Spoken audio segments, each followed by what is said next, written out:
오늘 우리가 함께 나눌 예수님의 말씀은 마가복음 1장 15절 회개하라 그리고 복음을 믿으라 입니다. 예수님께서 처음 하신 말씀은 회개하라 였어요. 그리고 복음을 믿으라고 말씀하셨습니다.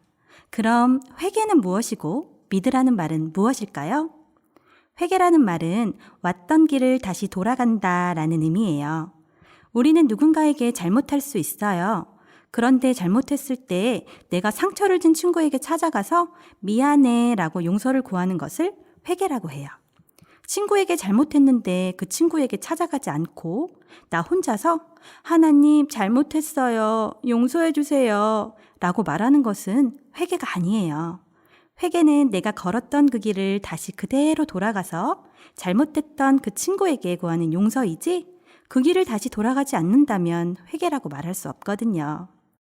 만약 어떤 친구에게 잘못했는데 차마 미안하단 말을 할 용기가 없다면 예수님, 제가 잘못한 것이 있는데 미안하다고 말할 용기가 나지 않아요. 제가 용기를 주세요. 그래서 그 친구에게 찾아가서 미안하다고 말할 수 있게 해주세요. 라고 기도하세요. 이 기도를 회개 기도라고 하는 거예요. 그리고 기도했으면 그 친구에게 찾아가서 미안해 라고 말하세요. 그것이 예수님이 말씀하신 회개예요. 하나님께 잘못했다면 하나님께 찾아가고 사람에게 잘못했다면 사람에게 찾아가야 한답니다.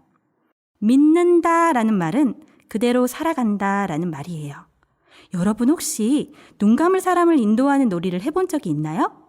한 사람은 눈을 감고 있거나 눈을 가려서 앞이 보이지 않는데 눈을 뜨고 있는 다른 친구가 안전하게 목적지까지 데려다주는 놀이 말이에요. 만약에 눈을 감고 있어서 앞이 전혀 보이지 않는 친구가 자기 손을 잡고 인도하는 친구를 믿지 못하면 친구가 손을 끌고 가려고 하지만 가지 않거나 빨리 눈을 떠버리겠죠? 그러나 나를 인도하는 친구를 믿으면 그 친구가 인도하는 대로 씩씩하게 때로는 조심스럽게 걸어갈 수 있어요. 만약 우리가 예수님께서 전해주신 말씀을 믿는다면 예수님이 인도하시는 대로 가고 예수님의 말씀대로 살아가겠죠? 그러므로 예수님께서 회개하라 그리고 복음을 믿으라 라고 하신 말씀의 뜻을 알 수 있게 되었어요. 만약 내가 하나님께 잘못한 것이 있다면 아니면 친구나 가족들에게 잘못한 것이 있다면 핑계대지 않고 찾아가서 미안해 라고 말해보세요. 그러면 하나님은 여러분의 잘못을 용서해 주실 거예요. 예수님의 말씀을 듣고 그 말씀대로 살아가세요. 그러면 예수님께서 여러분의 믿음을 칭찬하실 거예요.